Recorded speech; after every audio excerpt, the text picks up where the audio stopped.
Selamat berjumpa kembali dalam pembahasan kita tentang berbagai tema yang sangat aktual, di mana kali ini kita akan membahas suatu tema yang berkaitan dengan dunia ekonomi dan lebih khusus lagi yang berkaitan dengan bidang keuangan. Nah, pada kesempatan kali ini kita akan membahas suatu tema tentang analisis laporan keuangan. Kita tahu bahwa analisis laporan keuangan ini merupakan sesuatu yang teramat penting bagi suatu entitas bisnis, baik itu yang skala menengah apalagi yang skala besar.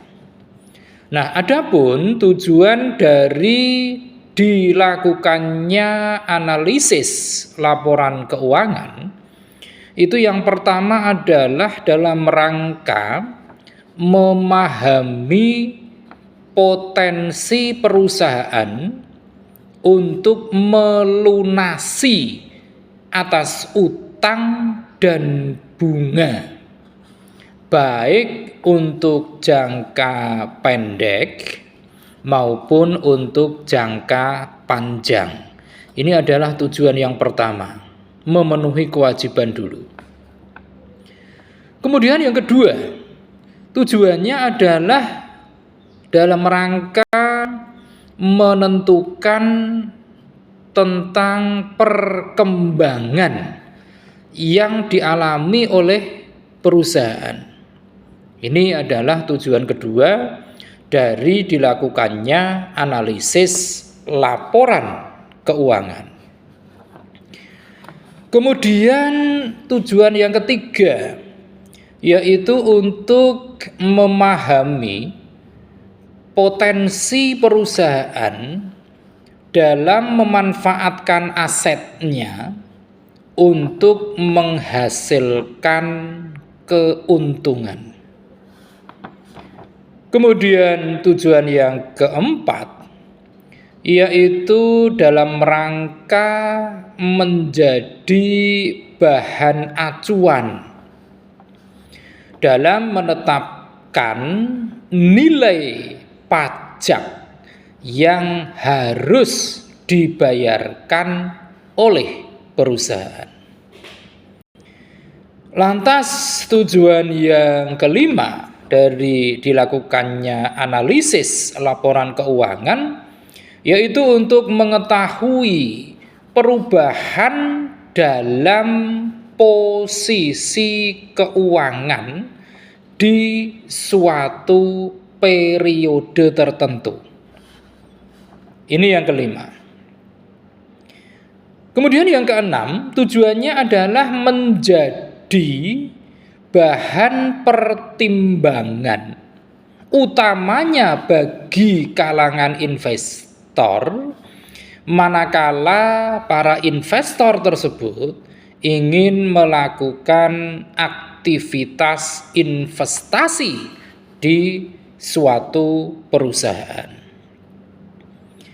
Kemudian tujuan yang ketujuh yaitu dalam rangka memproyeksikan kondisi bisnis yang akan berjalan pada periode selanjutnya. Itu tadi semuanya adalah beberapa tujuan dengan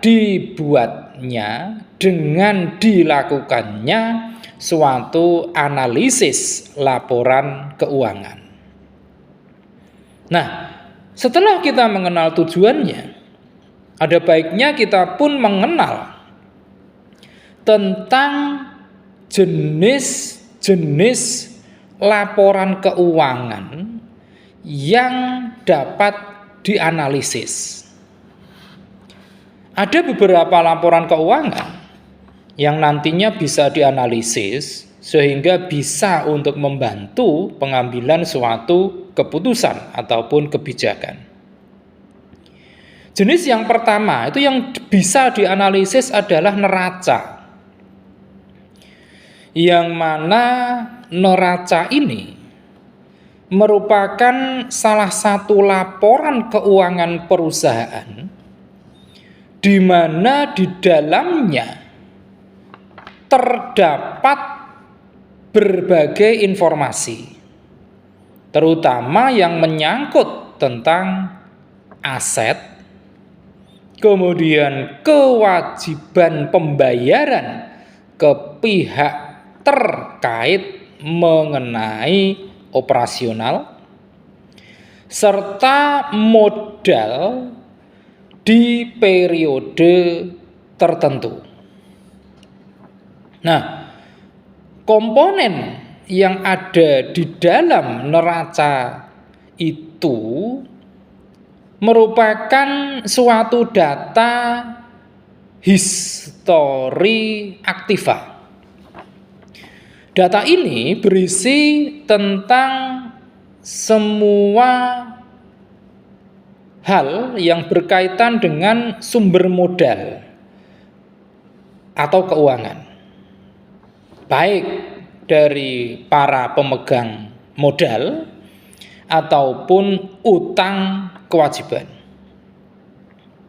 Nah, neraca ini biasanya disusun dalam dua format, yaitu format yang pertama adalah format bentuk T atau sering diistilahkan dengan bentuk skontro, dan yang kedua adalah dalam bentuk laporan atau sering digunakan istilah stafel.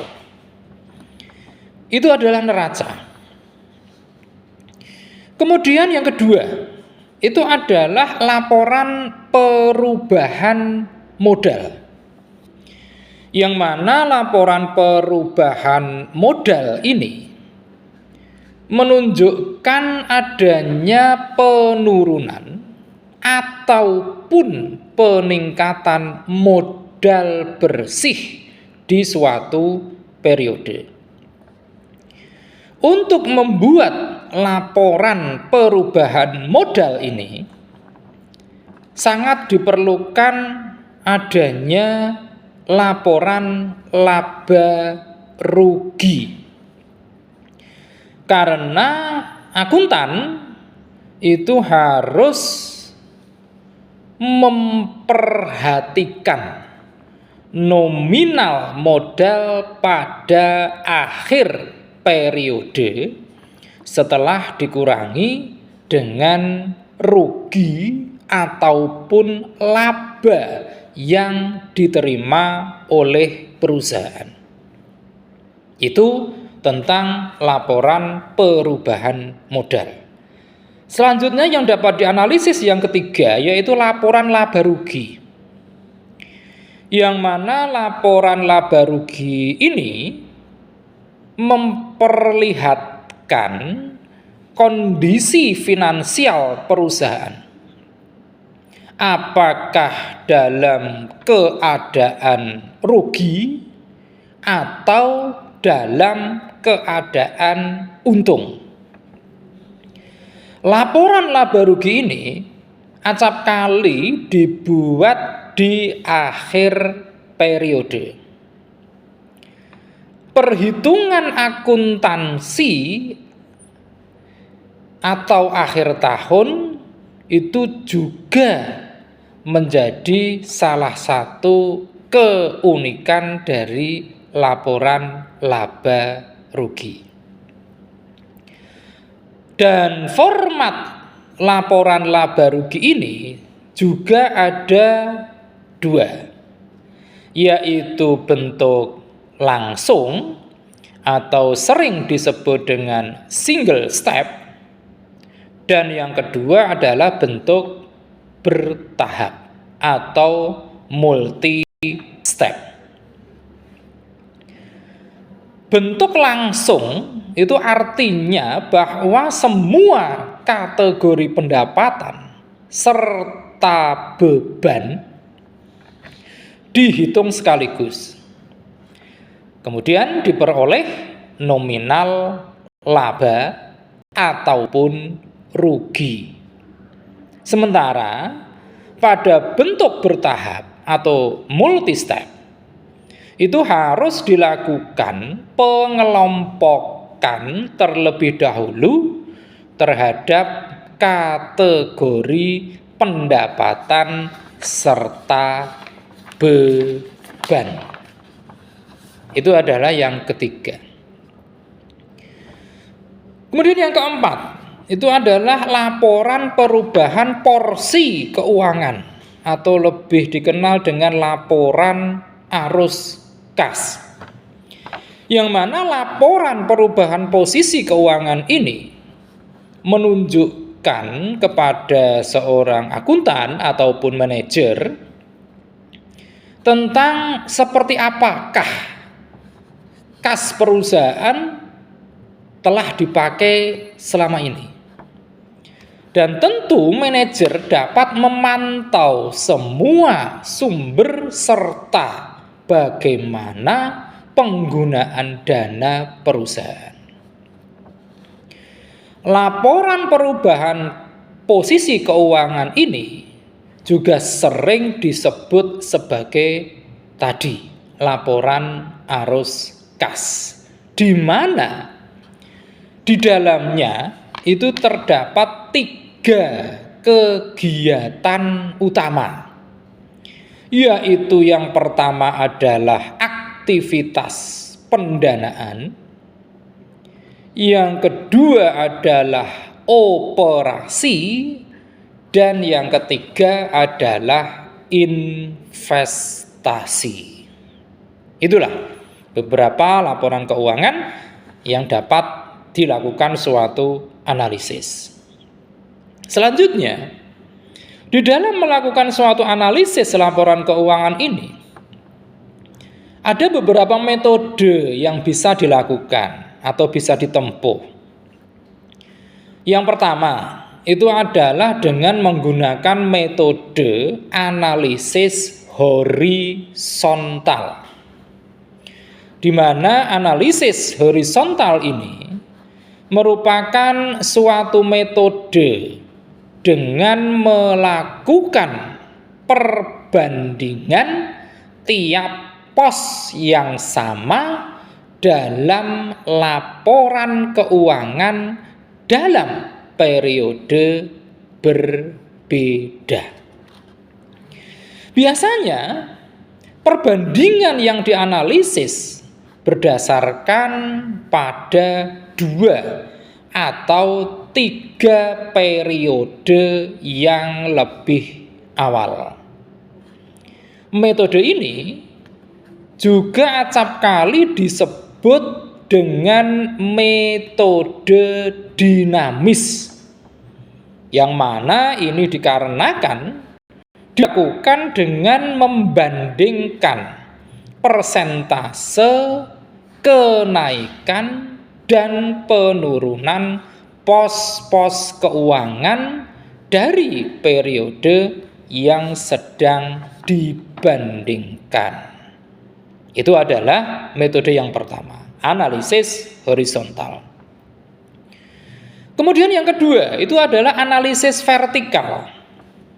Yang mana analisis vertikal ini merupakan suatu analisis yang sering dipakai manakala melakukan perbandingan terhadap pos keuangan berbeda di satu laporan sama dan di periode yang sama pula. Ini adalah analisis vertikal. Kemudian yang ketiga, itu ada analisis industri. Yang mana analisis industri ini merupakan suatu analisis yang dilakukan dengan membandingkan perusahaan dengan perusahaan lain, tentu pada bidang yang serupa. Nah, untuk analisis industri ini biasanya digunakan teknik penghitungan rasio keuangan. Dan di dalam proses membandingkannya, itu sangat dibutuhkan rasio rata-rata yang merupakan dari perusahaan lain yang memiliki bidang sama dengan rasio bisnis satu perusahaan yang akan melakukan suatu analisis. Itulah beberapa metode dalam menganalisis laporan keuangan. Nah, mungkin dalam hal ini kita juga akan jauh lebih baik bila mengetahui tentang bagaimana prosedur dalam melakukan analisis laporan keuangan ini. Ada beberapa prosedur ataupun tahapan manakala kita melakukan aktivitas berupa analisis laporan keuangan ini. Yang pertama, itu adalah bahwa harus dipahami dulu tentang latar belakang akan data perusahaan. Latar belakang data ini termasuk dalam bidang usaha maupun kebijakan akuntansi yang ditetapkan oleh perusahaan. Ini adalah tahapan pertama. Pahami dulu. Kemudian tahap selanjutnya atau yang kedua yaitu memahami tentang situasi yang mempengaruhi perusahaan. Kondisi ini juga mencakup tentang berbagai informasi tentang tren industri, kemudian juga ada perubahan selera konsumen, kemudian ada juga aspek perubahan teknologi, serta perubahan faktor-faktor ekonomi. Misalnya saja tingkat suku bunga. Kemudian ada lagi tentang pendapatan per kapita. Kemudian juga mencakup tentang pajak. Dan yang tidak kalah pentingnya adalah tentang besaran angka inflasi. Nah, dalam hal ini juga penting untuk memperhatikan adanya perubahan dalam perusahaan, terutama internal, seperti terjadinya perubahan posisi dari pihak manajemen kunci. Ini juga sangat perlu untuk diperhatikan. Kemudian yang ketiga, prosedurnya adalah kita mempelajari tentang laporan secara menyeluruh. Ini memiliki tujuan dalam rangka memastikan bahwa laporan telah menggambarkan data dengan jelas, relevan, serta sesuai dengan standar akuntansi keuangan. Ini yang ketiga. Dan barulah masuk tahapan keempat, yaitu menganalisis laporan keuangan itu sendiri. Dalam melakukan analisis laporan keuangan ini, maka kita sebaiknya menggunakan metode yang tepat. Selain itu, tekniknya pun harus dijelaskan sebelumnya. Ini merupakan langkah terakhir agar analisis tentang laporan keuangan ini dapat menginterpretasikan kondisi keuangan dari perusahaan dengan benar. Itulah beberapa prosedur ataupun tahapan yang perlu untuk kita perhatikan manakala kita akan melakukan suatu aktivitas di dalam perusahaan berupa analisis laporan keuangan. Hasil analisis ini teramat penting bagi suatu perusahaan. Karena dari hasil analisis inilah, maka para pucuk pimpinan perusahaan akan dapat mengambil berbagai keputusan ataupun kebijakan yang sifatnya strategis dalam rangka membuat perusahaan terus mengalami dan menjaga eksistensinya dalam kancah persaingan bisnis. Demikian pembahasan kita tentang analisis laporan keuangan ini. Semoga membawa manfaat bagi kita semua, dan terima kasih atas perhatian Anda semua. Jangan lupa setelah menyaksikan tayangan ini, silakan klik di layar Anda untuk like, komen, share, dan tentu saja jangan lupa subscribe.